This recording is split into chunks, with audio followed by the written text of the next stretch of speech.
Let's forget about technology for just a minute and talk about something that really has the impact of changing the world, Chick-fil-A. Yeah, now we're talking. Actually, I believe the whole organization's a cult. There's 3 women in my office that will drive from Burbank to Orange County just to get their hands on a Chick-fil-A sandwich. There's something wrong with that. I think it's some kind of addiction, but I'm not totally sure. So frankly, I'm a little nervous about our next speaker. But it's America, so we can let anybody speak, I guess.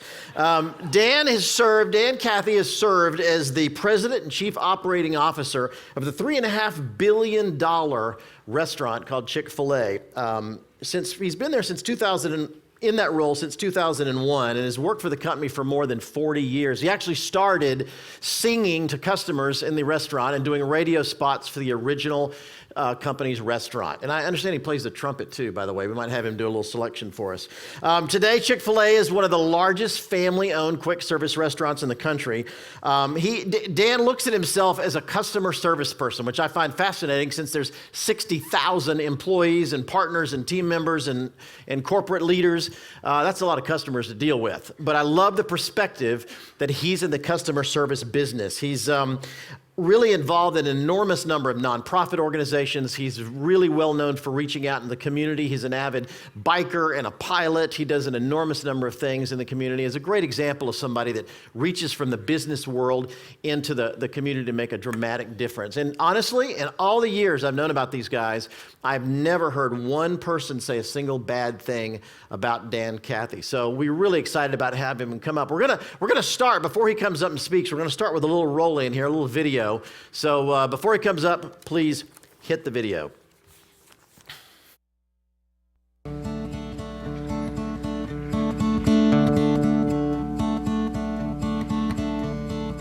Chick-fil-A,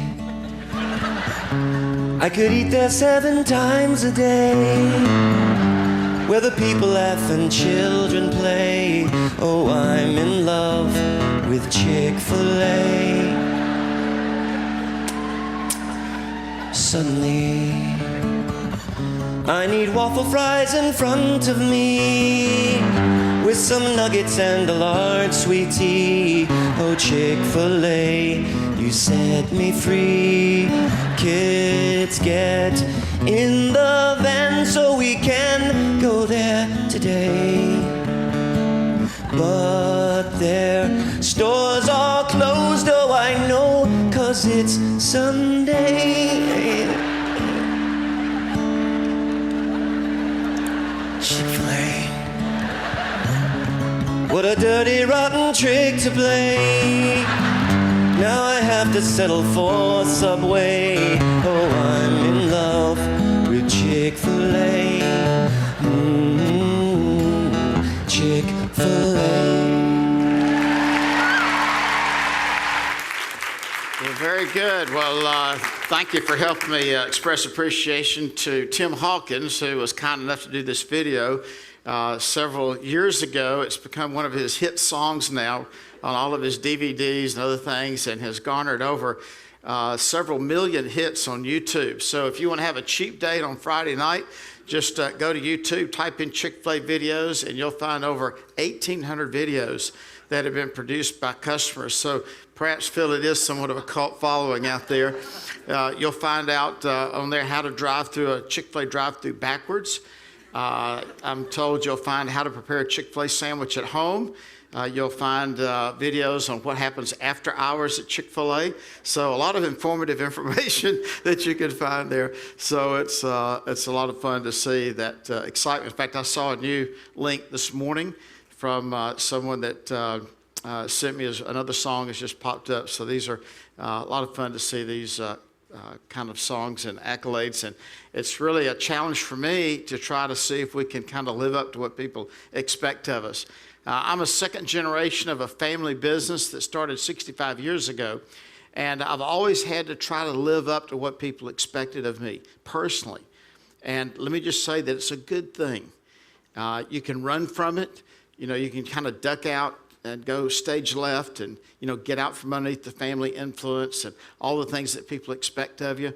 or you can stay in the hopper. You can stay, on the oven, or in the oven, I should say, perhaps.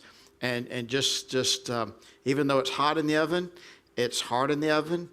And it could be easier to go other places, but good things will happen in your life if you're willing to stay in the cooker of what God may want to do.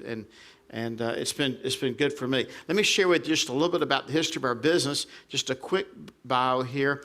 This is a family business that started back in 1946. The only thing high tech we had was a guitar, a jukebox.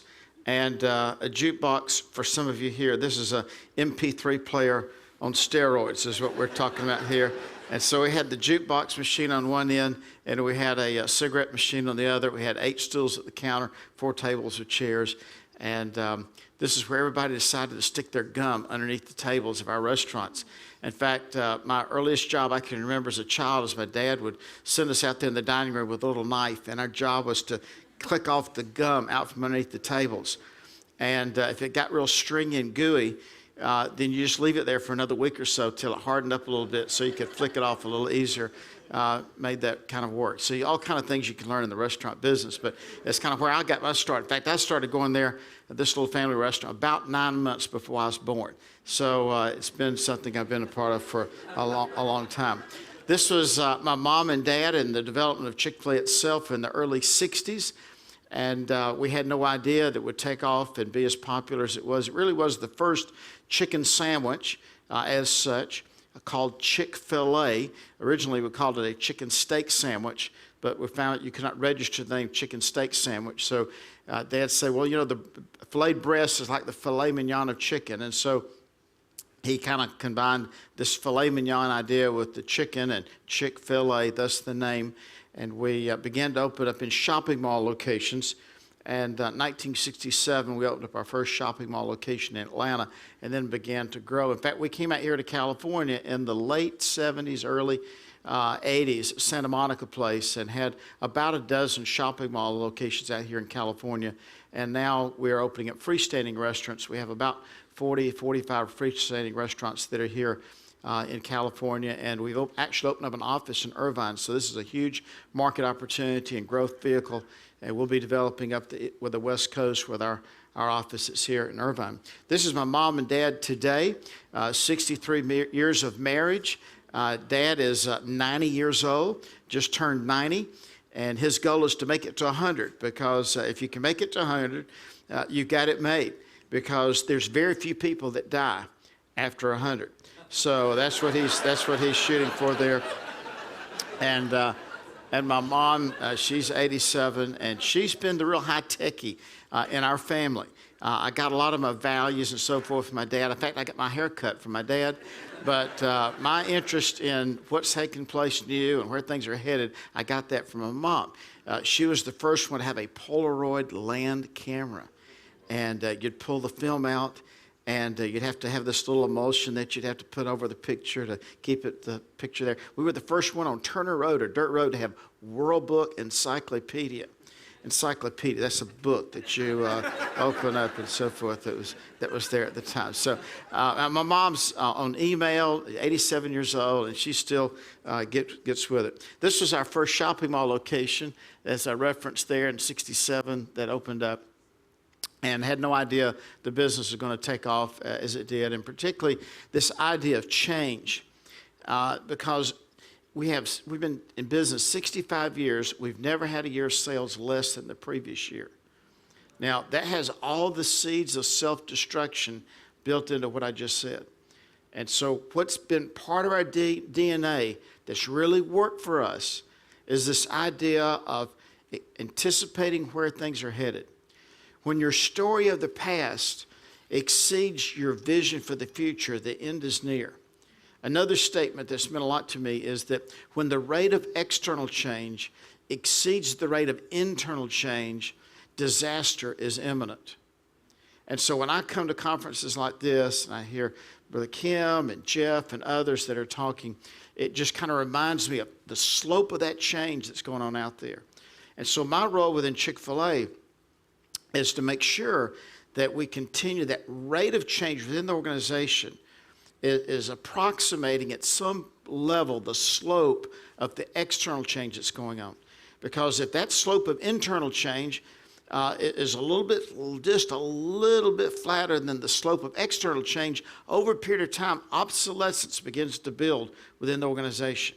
And then it's just a matter of time before somebody is going to wake you up and ring your bell one day, and it's too late. You cannot catch up at that point. And that's, for me, that's why I'm trying to embrace all this just as fast as I can assimilate it into my personal body, because I know, physically as well, because I know that what's in the business is a reflection of leadership. And if I'm a laggard on all this stuff, then over a period of time, it gets okay for the rest of everybody else to be a laggard on this. And so over time, we get kind of caught behind the curve. And I do not want that to happen on my watch. I'm just not going to let it happen on my watch. So I'm jumping into all this just as deep as fast as I possibly can. I've got all these people kind of tutoring me all this, trying to keep up. Now, just to have a little fun, I'm going to ask you to, the subject of our talk here today is high touch in a high tech world. And so I'm going to do something that I've never seen a speaker do before. And so I'm going to do something that may surprise you. But I'm going to have a little fun here today, and I want to invite all of you to be my friend on Twitter and Facebook, all that sort of stuff. But I want to give you my personal cell phone number. Can I do that? In fact, I'm going to give it to you right now so that you can type it in, because the first person that sends me a text message that says eat more chicken is going to eat Chick-fil-A for free for a week. How about that? Does that sound like a good deal? Is that worth it? We're not talking about 7 days a week. We're talking about 6 days a week as Tim Hawkins. All right, here we go. You ready? Here's my cell phone number.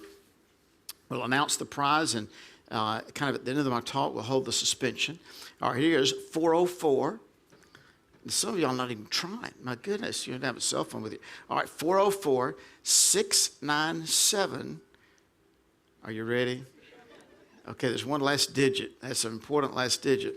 Then here's the deal. You're going to type in eat more chicken. You can either type it like the most of the humans do, or you can type it like the cows do, either one of which is going to work. 404-697, and there we go. And I pull out, I'm sorry, Jeff, I've got an antiquated BlackBerry here that, and I'm going to turn this on loud so we can hear all the buzz that's going on here, and I'll hold it next to my speaker here, so we'll see if we hear any buzzing going on. Let's see what's over here. Okay. Oh, it's still on vibrate. I can't answer. Ah, yes, here we go. We'll hear this. It'll kind of catch up. It takes a while for the web to kind of get cranked up here and going. But it's, yeah, this is somebody trying to call me there. You can't call me. You got to text me now. That's not I'm not taking personal phone calls right now. Oh, yes. Oh, we have a winner. Yes. Oh, yeah. Here we go. Start clicking here. Hear all that clicking going on? Yeah. Now, I'm going to turn that off because it's going to eat up too much of my time. I'm going to turn off the noisemaker, and I will leave it on vibrate. I'm going to sit over here so I can just do my little deal. But we're going to come back to this. Y'all don't let me forget to come back to this, okay? Because I got a prize winner that's here. I saw somebody's number. All right. I want to get into the goodie of what I want to share with you. And here's probably the most important thing I'll share with you. Is this right here. We have to have both of these things. Here's my point, I'll argue with you, is that we've got to have, high tech, and we've got to have a high touch. And we as a leader of today, of a business enterprise, I've got to have both of these things in my hand. This represents all the things that are changing. And this little New Testament represents all the things that haven't changed and never will change. And I got to have both. And the challenge that I have is, am I spending as much time here as I am in here? And I could spend all day just sitting down doing texting and email. In fact, I have not figured out how to manage email. I do not do a good job keeping up with it. I always have about a dozen emails at the end of the day that I cannot just give a quick 2-sentence response to that require several paragraphs. So that's a broke down system for me. So I don't have all this figured out. But I have figured out this, that I've got to have both of these things. I just want to implore you that Jesus he was high touch and he was high impact. And while I can get really excited about Jeff Emmett up here, talking about how leaders can change, that was one of the deals that are up here. I get real excited about Stephen Jobs, and I get really excited about Peter Drucker, and I get excited about all these thinkers that are out here, Jim Collins, all the rest of them. Then I found myself guilty 7 years ago about being more enamored with them and their leadership style than I was with what Jesus said and who he was. And if I'm going to be a Christian, then I need to really study what Jesus said that I need to start doing or quit doing and learn from that so that I can multiply. So I think I have both, okay? So I just want to bring this kind of my contribution to the discussion here is that we need both.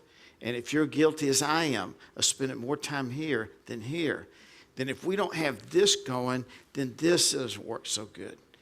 Whether it's in our marriage or parenting or taking care of customers and so forth. So I want to just kind of bring both together and show you how we bring both together within the business environment of today. This is our corporate purpose. It says that we're here to glorify God by being a faithful steward of all that's entrusted to us and have a positive impact on all who come in contact with Chick-fil-A. In other words, this business is an opportunity to impact people's lives. It's to change people's lives. It's a ministry. It's a ministry, and you can make your work an act of worship. And God called me to the marketplace. He called me in shopping malls and freestanders and with all our wonderful operators that we work with to impact people's lives selling these little chicken sandwiches. And if we didn't have a chicken sandwich, that's our GUI, if you will. Our interface is this chicken sandwich. And so if we didn't have this GUI, he'd have us another GUI that would be selling as merchants in the marketplace. But that's not the end game. It's not the cha-ching, cha-ching. That's not our end game because that's not his end game. His end game is change lives. People that have a relationship with him. That's what he wants to do is reconcile, this kind of world with a personal relationship with the Son who died for you and I, who loves us so very much. Now, I want to show you a little video that if you go to our website, go to our family website, you can download this. A lot of people have. Go to cathyfamily.com. But this is a little video called Every Life Has a Story. And this kind of sets up what I want to share with you about how you and I can impact people's lives. Because indeed, every life does have a story.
Now that's the ministry. This is the ministry God called us to, being in the restaurant business. The term restaurant is a French word. It means a place of restoration. It's a place that people go to for amino acids and carbohydrates and chemical restoration that the body uses to rebuild broken down cells. But the restaurant also is a place for emotional restoration as well. And what we find is that not only is the recipe, all those things on the menu board, but it's also the experiences that you have that also physiologically impact you. Things that you see, touch, taste, smell, and hear, all the five senses affects hormones within your body that literally affects the way you perceive the taste of food. And so what we're doing is we're trying to look at all those senses that you have, and we're trying to orchestrate and design complementary elements of that, of each of those five senses that enhances the food. So not all of the recipe is ingredients that come out of the kitchen, but it's also the colors that you see, shapes, fabrics, words, even fragrances. And we're working with a design firm that does nothing but fragrance design out of New York to help us design a fragrance that's a Chick-fil-A fragrance. Very subliminal, but what we're talking about is we're talking about a lot of nuances that are very subliminal but very powerful as well. Now, more common is to understand the importance of words and choice of words as it relates to this idea of high touch. So Jesus said a lot of incredible things that were intended to help you and I as business people to be more successful. And he was talking to a bunch of restaurateurs one afternoon. Matthew chapter 5, 6, and 7 was a sermon on how to operate a Chick-fil-A restaurant. And he made a statement about how to get along with disgruntled customers. He used 3 illustrations. He talked about, if a disgruntled customer, sues you, you don't just give them what you settled for, double the amount of settlement check. Somebody hits you on one side of the cheek and messes up all your restrooms and trashes them and so forth. Do something nice for them, send them roses and so forth. Then he says if a customer, look at this carefully, if a customer pays you $6 for a Chick-fil-A sandwich, waffle fry, and a Coca-Cola product of your choice, if we have any Coca-Cola people here with us, then treat them as if they're a guest at Houston's restaurant. So don't upcharge the price. They're only going to pay $6, but treat them as if they were paying $25. So we began to study what do the $25 restaurants do that we could do inside our restaurant. Don't upcharge the price, because when you leave the price and you increase the experience, that's value, and that is huge for any business. Businesses create value for loyal customers, and they become endeared customers. And so endearing customers produce enduring businesses. And so we have to be very intentional about how to make that happen. So I'm going to kind of probe into this one scripture verse led us to a radical, extreme service makeover within our organization. And it became high touch and high tech all at the same time, but particularly high touch. So here's what we're trying to do. We're trying to make second mile second nature. And so we had to retool the vocabulary of 60,000 people. And so we had to replace things like yeah and uh-huh and okay and no problem. And we had to ratchet up their whole vocabulary to it would be my delight and my pleasure and certainly. And may I refresh your beverage versus want a refill. And it's had a profound effect on our business. We had double-digit increases the last 48 months as a company against the worst economic backdrop we've ever seen in my lifetime. And it was all because of raving fans who just loved the kind of experience they had. This could not have come at a better time, because we're talking about these people that every life has a story. We're talking about people sitting in our dining rooms that had their homes foreclosed in the last 48 months. They have all kind of family problems and suicides, all kind of incredible, traumatic things that are going on. And when they came into Chick-fil-A and somebody said, "It's my pleasure," and we were assisting people to their tables, It could not have come at a more incredible time to minister in a very small and very simple way in their life. And Jesus also said in this same chapter, let your light so shine among men that they may see your clean parking lots and taste those hot waffle fries and do what? And glorify. And that's the way we read it. I mean, that's what I read when I study the Bible. So here we are. I'm going to show you a couple of examples of the creativity that comes from this, because this is much more of a heart kind of led experience. Here's the way I think about it. The first mile is about what you do from the head. The second mile is what you do from the heart. The historical context here is that Jesus knew that all these people listening to him had these heathen, barbaric Roman soldiers that were making them stay in their place by making them carry stuff for 5,280 feet. And he knew that there was an incredible amount of bitterness and anger and resentment that was building up inside the people that were listening to him that afternoon. He said, the only way you can get all this stuff out is you're going to have to step over the line into the realm of the second mile. When you step over the line, for every step you make past that mile marker, and they would actually have mile markers back at that time, so they didn't have to legally step over any further than exactly what was required by law. And Jesus said, you'll never impact people's lives if you're going to drop that stuff right there at the 1 mile marker. I love that Roman soldier as much as I love you. And would you join me in an evangelistic effort to impact these Roman soldiers, these stinky Roman soldiers that call your mother dirty names and don't wear deodorant? I love them too. And if you'll help me, we can make a difference in their life. So if you'll step over the line of the second mile, every step you take into the realm of the second mile is an opportunity to have a relationship with somebody. And so it goes from the head, just doing what you're told to do, to empowering a workforce to begin to obey those warm-hearted impulses inside their life and give them the encouragement that, hey, you're thinking right when you're thinking about doing something special, for the customer. And it kind of opens up the whole culture of the organization when we begin to think about how can we operate into the realm of the second mile and make second mile second nature. Now, it gets into a lot of creativity because you can never write all this stuff in a 3-ring binder, or put it on an iPad training video, whatever else it might be. So in Virginia, we got these operators that take these Chick-fil-A nuggets that go past the holding time, put them in a Ziploc bag. After they go past the holding time, we can't legally, well, we could legally, but we would not from a quality brand standpoint serve to our customers. So we put a little tag in there, not for human consumption, and we give them to pet owners as they go through the drive-through. And 60% of our business goes to the drive-through. 90% of our breakfast business goes to the drive-through. So we're talking about very mobile people. You wouldn't believe all the dogs that go through a Chick-fil-A drive-through. They're just going through all the time.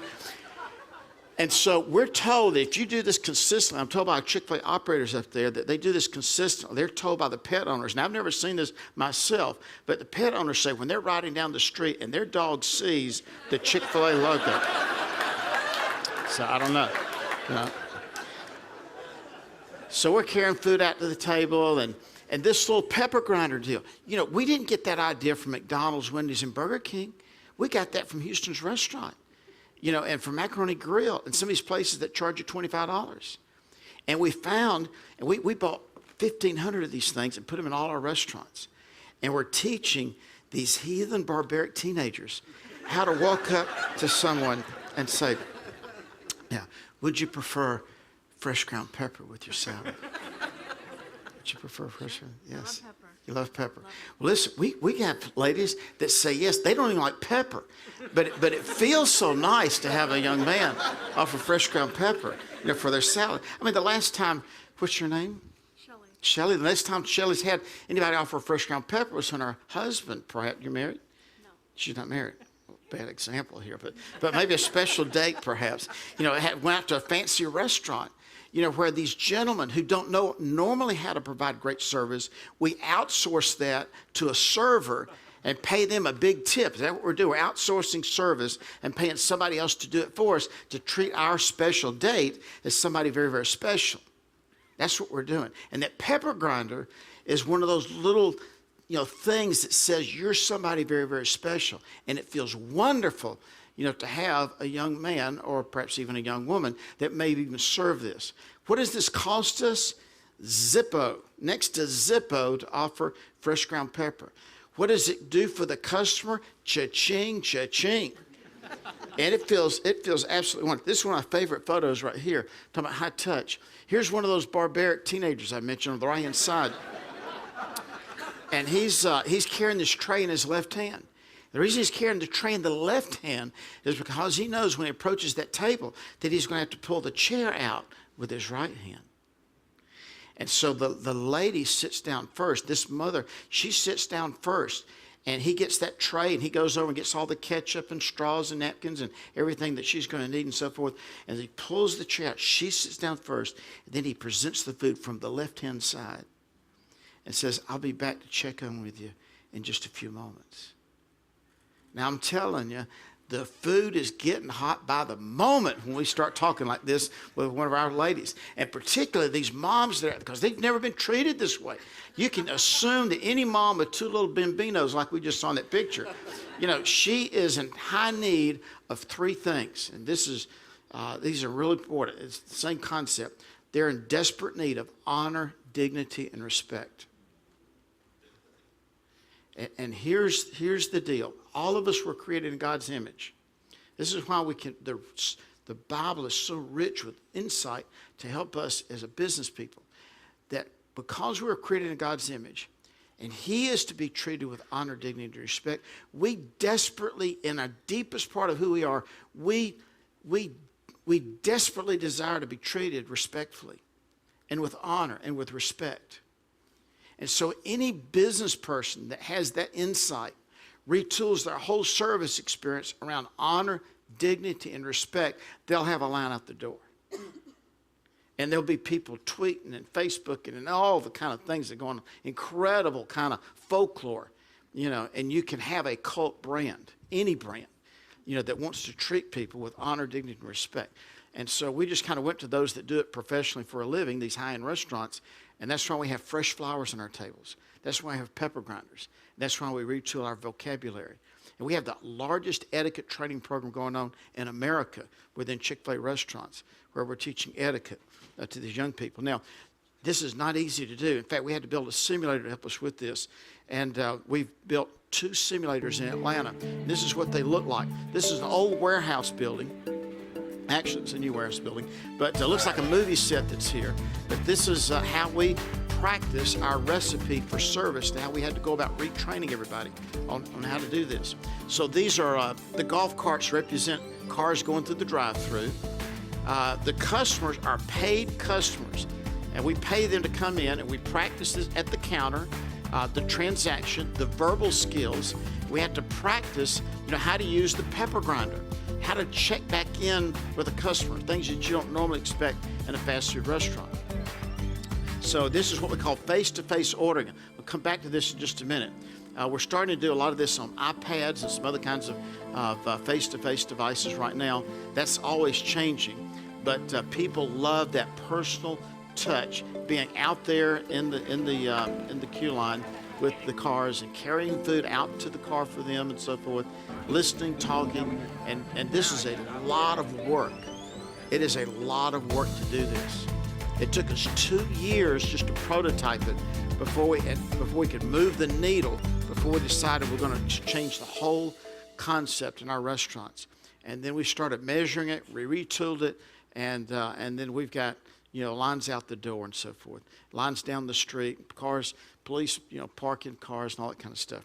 Jeff, you're going to love this. Jeff, take your finger, slide that over there for me. Just slide it right over. There you go. Don't you love this picture right there? I took this picture for Jeff. I took this less than an hour ago at Tammy. Where's Tammy? Is she here? She's Bristol MacArthur. She's our Chick-fil-A operator. We're there with her today. This is one of our employees, and this is one of the new iPads that we're using, not only for training of our staff, but it's also helping us in customer interfaces where we're getting to know people's names. Soon we'll be able to pull up profiles on our customers and know a lot about what their preferences are. We'll know where they last ate at Chick-fil-A.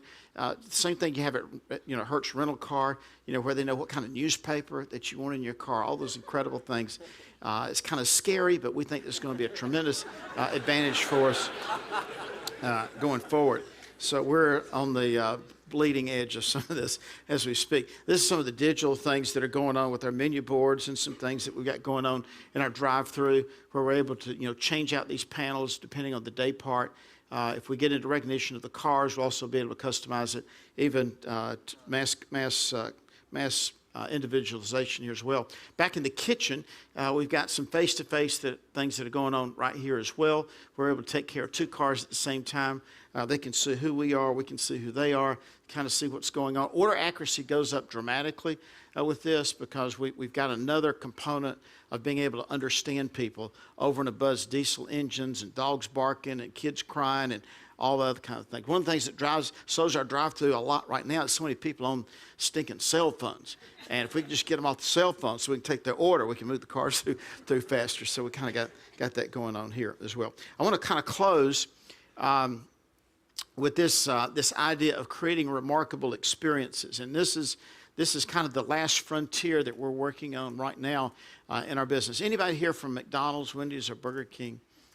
Okay, good, because I was going to kind of save this, and we're going to cut our presentation short. But I'm going to kind of wind up on this idea of, and then we'll do the prize. We'll do the prize selection, see who's going to eat Chick-fil-A free for a week. But this is the frontier that we're working on right now, is this idea of creating remarkable experiences. And when we say remarkable, we're talking about experiences that people will remark about. And so if a customer comes in, each of us walks out, and they're not on their cell phone to tell about what just happened with this young man that walked up and offered fresh ground pepper, or and if they're not talking about somebody who's in the parking lot with, y'all, it doesn't rain out here, but in the east it rains. We have umbrellas. We're out there in the parking lot, with umbrellas and so forth, escorting people coming into our. So if we're not creating remarkable experiences, then we're vulnerable to all the competition that's out there. So as long as we keep on creating remarkable experiences, it builds a huge buffer between ourselves and anybody else that might be out there taking care of our guests. But we want to do it in such a way that it leads to a meaningful influence. And so this last video is some of the new things that are going on, trying to encourage stronger families, stronger marriages, and also stronger relationships that parents have with their children. And this is the new frontier of thinking for us.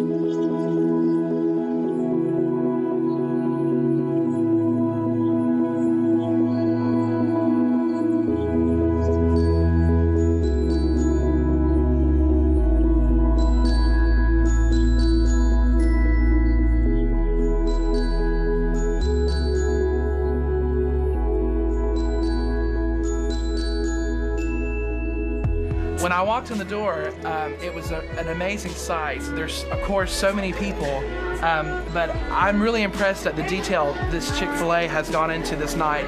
The decorations, the pink tulle, and the balloons everywhere.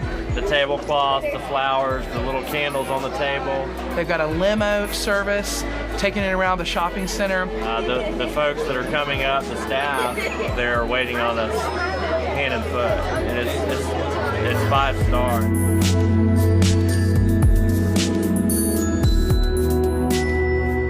We decided to come because it's a good opportunity for us to get away from the hustle and bustle that the household brings sometimes, that the job brings, and just bond as a family unit without mom. It's usually me and my brothers and my dad. Plus they're annoying, so it's nice to get away from them a while just with my dad. As life goes on and time changes things and she gets older, I think it's these times that's going to make a difference. As a family, this night means a lot about spending time with each other. We live in such a busy, fast-paced society. It's good to slow down a little bit and spend time with her. Kids need that quality time. I think it's really special, being here because it's just me and my dad. There's not tons of people with the group of us. My favorite part is that I get to spend my time with my daddy and do a lot of special things, like ride in the limo and stuff. I like when he takes me out to places. My favorite part about tonight is just seeing her be excited and just being with her. I mean, we have fun together. I just love being with her. Favorite thing about her, she's my best friend. On our way here, she said, Daddy, I love spending time with you. As you can see, as you look around, there's dads and daughters getting out of the hectic life and just sitting here and connecting and spending time together and just hanging out. Tonight is a night that we will remember for a very long time. It will stick in our memories for a long time, won't it, baby? It was special spending time with my dad. All right, and it's our joy. It's our great joy to be able to create great experiences. We hope every experience you have when you come in Chick-fil-A is going to be one of those remarkable experiences, because if it's not, you now have my personal cell phone, and you can let me know. I have customers that sometimes go through and they hold their microphone up, their cell phone up, just to let me hear my pleasure that comes when our team members say thank you.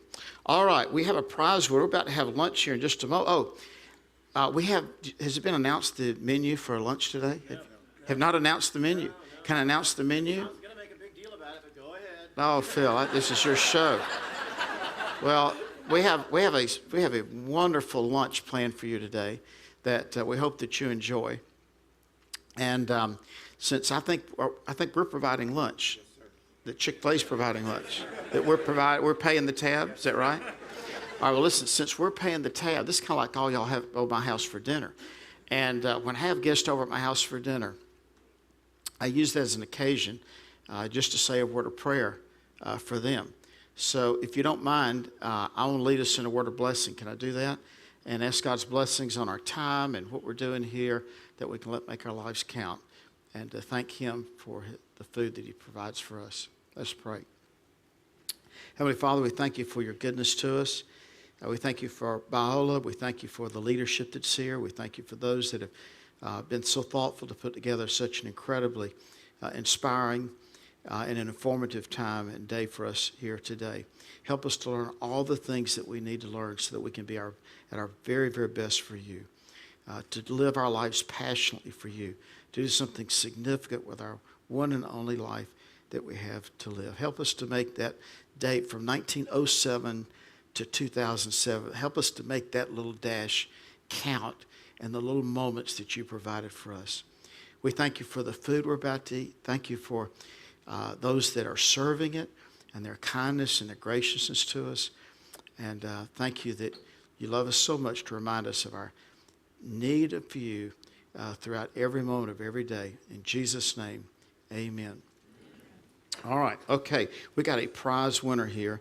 And I want to ask that we have somebody that's here from Atlanta. I don't want to give this Atlanta number. All right, I'm gonna announce this, but if this is one of my buddies that's here, you're disqualified, because I recognize this is Atlanta number. Anybody with an area code that started with 404, please stand. Okay, he's not with Chick-fil-A. All right, well, brother, you may be the recipient of Chick-fil-A for free for a week. What's your name? Philip L. Wallace. Well, I don't have that. Here's what I do have. I got your telephone number. I had to give my telephone number out, so I'm going to have to give yours out right now. 404-934. You're the prize winner. Give him up. All right. Okay. Thank you so much. It's my delight to be with you today. You can see me over here on the side, and he's going to receive a card for a free Chick-fil-A sandwich. I think we're going to have a card for everybody here, that will have at least one for everyone. We just ask you, if you would, when you bring this in, please bring somebody else with you that pays full price, if you would. Thank you so very much. Biola University offers a variety of biblically centered degree programs, ranging from business to ministry to the arts and sciences. Visit biola.edu to find out how Biola could make a difference in your life.